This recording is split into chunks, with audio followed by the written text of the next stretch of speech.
Atlanta, baby, ain't nobody above it. When Atlanta smiles, I love it. And last but not least is our very special guest, Miss Ebony Q. We want to give a shout out to you as a mother, sister. I had the pleasure of meeting your boys the other day, Amir and Ali. They are absolutely beautiful. That's a beautiful name. Yes. So, Amir means prince. Yep. It's a beautiful name. Ashay. So thank you for joining us. I want to start by asking you, we're going to get into motherhood a little later, but I know that you work as a sacred womb keeper. Could you explain to everyone what that work entails? So technically as women, we're all sacred womb keepers. So basically, if you break down the definition of to keep something, for one is to not get rid of it, to hold it, to cherish it, to nourish it. But also, if you think of keeper of jewels, for example, you know what's in it, you know where everything is, you know when something's out of place. So with that being said, we're all womb keepers. And as I coined the term sacred womb keeper, I feel like one of my purposes here is to basically allow women to see that they are womb keepers, to see their womb as something to be kept. Ashay. I respect that a lot. That is such a beautiful answer. And I think that it empowers women to take up that right for themselves rather than giving it away to someone else, especially a white man in a white coat. Okay? Exactly. All right. So It has to be said. I'm just going to say it. I want to ask you, it's actually really funny. We were at the park the other day at Tuesday Tune-Up, 5 p.m. Weston Park, every Tuesday. And you were about to get up and dance. And I think it was Ali who was like, Mommy, don't move your booty. Yeah, it was Ali. I was like, Ali, your mama is a Black woman. Right, Okay? I can't help She it. moves when she walks. Yeah, so exactly. So can you tell us about your sons? So they are amazing. They are twins. Oh, wow. Yeah, born in October, so balance. And it has just been a journey. They teach me so much every day. How old are they? They will be 4. So how old were you when you gave birth? Good question. How old am I now? So I will be 20. I'm coming up on 28. So I guess I was 24. Okay. And so a lot of women talk about whether or not they're ready. Did you feel ready when you had children? Okay. I did not feel ready. Okay. Yeah. It's quite interesting because I do this womb work because I have a journey of my own of healing my womb. And so, interestingly enough, earlier that year, I was told that there was a possibility that I could not have children. And so that bothered me a bit. But then I came into this whole plant-based journey, and then I changed the way I was eating, started exercising more. I've always been into fitness, but that was just kind of, it was the beginning of the year, January. I was like, okay, I'm finally going to give up my mama's macaroni and cheese. I'm going to take it seriously for my health. And then next thing you know, I went to the doctor, and she was just like, oh, you're having a baby. And, oh, look, there's another one. I was like, another what? So. But think about how powerful that is to be told that same year that you might not be fertile, can't, and then it's like, ha ha ha. Right. You and Creator blessed you with two. Like 2 healthy babies. Because even with twins, that wasn't guaranteed. And you have 2 healthy little boys. Like, that's awesome. That also is awesome for what you did for yourself and for your body to be able to turn it around. So I have nothing but respect for that. I'm really going to talk to you after this because I'm determined to have twins. Oh. So their names will be Yuri and Yara. Okay, yes, plenty. You better manifest your babies. So let me know. Yes. I'm going to be taking some notes. Okay. Yes. So I want to ask you said you didn't feel ready at the time. Was there anything that you did to help prepare yourself? Like, how does someone prepare themselves for motherhood? Oh, that is a good question. Like I said, I did not feel ready at the time. But at some point, it just clicked.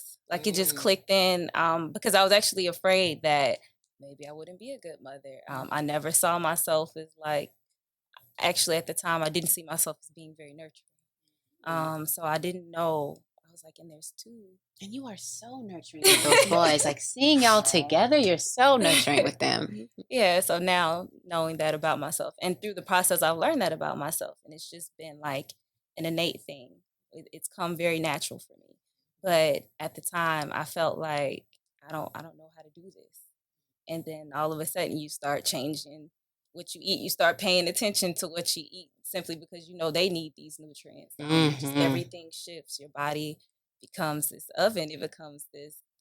You're cooking. Yeah, cooking. Yeah. So everything shifted in that manner.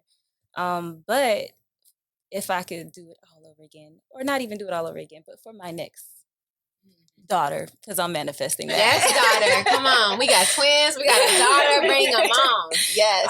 I would just say making sure like your tribe understands what you need. Yeah, making sure your tribe understands what you need. You definitely need assistance. And being open to that. Yeah. I would say think about how you're gonna eat. Like think about these things before you have kids.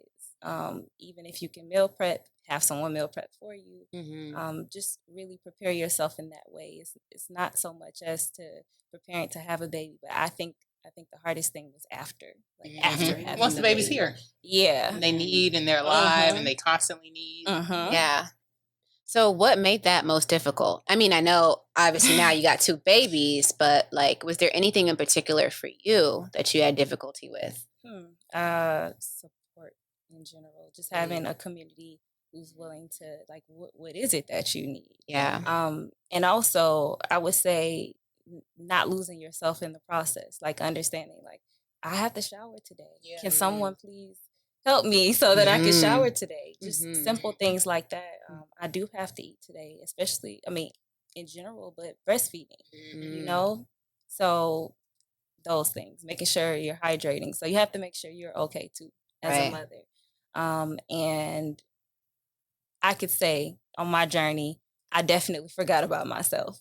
And I wasn't getting enough rest, and I was just trying to make sure they had everything they needed. And in the process of that, I wasn't getting what I needed. So I think that's very important for even if you have friends who are mothers, new mothers, just reminding them that it's okay to rest. It's okay to eat. It's okay to do. It's okay to put on makeup. Get pretty today. Yes. Yeah. It's like it's really important to just stay.